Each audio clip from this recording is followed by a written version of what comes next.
Bonjour bien-aimés, je suis très contente de vous retrouver pour partager la parole de Dieu aujourd'hui. Nous allons lire dans le premier livre de la Bible, le livre de Genèse, chapitre 1, verset 26. Ici, c'est Dieu qui crée l'univers et après avoir tout créé, il pense à créer l'homme. Et voici ce que Dieu dit en lui-même. Il est écrit, puis Dieu dit, faisons l'homme à notre image selon notre ressemblance et qu'il domine sur les poissons de la mer, sur les oiseaux du ciel, sur le bétail, sur toute la terre et sur tous les reptiles qui rampent sur la terre. Alors Dieu, dans ce passage, a un projet. Il a un projet de créer un homme qui lui soit semblable, un homme qui lui ressemble, un homme qui va dominer sur la terre et sur tout ce qui s'y trouve. Voilà le projet de Dieu. Et Dieu va mettre ce projet à exécution en créant l'homme et puis la femme après. L'homme, une fois créé dans le jardin d'Éden, nous connaissons comment l'histoire s'est soldée. Il y a eu quelqu'un qui a conçu énormément de jalousie. Et ce quelqu'un-là, vous connaissez son nom, il vaut mieux le taire. Il a eu de la jalousie par rapport au statut de l'homme et il a choisi de le détourner, de le pousser dans la désobéissance pour que Dieu soit en colère et que Dieu n'accomplisse plus le merveilleux projet qu'il avait pour l'homme. Il a poussé l'homme dans la désobéissance. Et quelles ont été les conséquences de la désobéissance?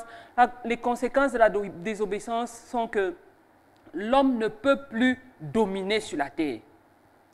L'homme est passé du statut de dominateur à un être dominé. De dominateur à dominé. Pourquoi? À cause du péché. Bien-aimés, lorsque nous regardons nos vies, la vie d'un être humain naturel, est-ce que nous avons le sentiment que l'homme normal domine sur tout ce qui se trouve dans ce bas monde? Pour ne pas aller très loin, rien que les fauves, les animaux sauvages, est-ce que nous pouvons dominer sur un animal lorsque nous nous retrouvons en forêt? Nous nous mettons à fuir si un lion se lance après nous. Et pourtant, à cette époque, l'homme dominait sur les lions, sur les serpents, sur tout ce qui se mouvait sur la terre. Dieu lui avait donné l'autorité, mais cette autorité a été volée. Cette autorité a été chippée par quelqu'un qui n'aimait pas l'homme. Et je vais vous dire, bien aimé, ce quelqu'un-là continue d'agir de la même manière au jour d'aujourd'hui. La Bible l'appelle le voleur. Il ne vient que pour détruire, pour voler, pour tuer. Chaque fois que l'ennemi s'approche d'une vie, chaque fois qu'il s'approche de nous, tout comme il s'était approché de Ève, c'est pour nous pousser dans le malheur. Il peut nous séduire avec des paroles qui paraissent intéressantes comme il avait séduit Ève. Mais la finalité de ces paroles-là, c'est la destruction de nos vies. Bien-aimés, si l'ennemi fait son travail, cela n'est que naturel parce qu'il a déjà été scellé. Il ne peut plus être sauvé parce qu'il a désobéi à Dieu. Par contre, il voudrait mourir avec tous les hommes. Il voudrait emporter tous les hommes dans le jugement dernier avec lui. Et nous avons le droit et le devoir de lui résister. Parce que nos vies nous appartiennent, elles n'appartiennent pas à Satan. Satan n'a rien créé. C'est Dieu qui a tout créé. Satan est le destructeur lorsqu'il vient vers nous pour nous proposer les richesses du monde comme il a proposé à Jésus. L'intention finale, c'est de détruire nos vies. Bien-aimés, ce matin, la parole de Dieu nous exhorte aujourd'hui encore à ne pas prêter attention au discours du diable parce que son but est de nous voler, son but est de nous détruire et de nous empêcher de dominer.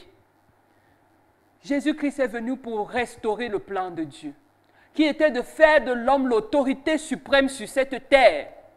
Par Jésus, tu peux être restauré dans ta position de dominateur.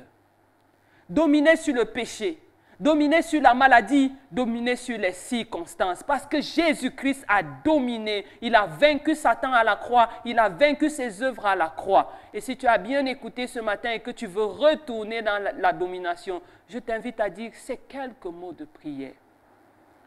Seigneur Jésus, je te remercie d'être revenu venu à la croix pour me rétablir dans l'autorité, dans la domination, que Dieu avait prévu avant la fondation du monde pour moi.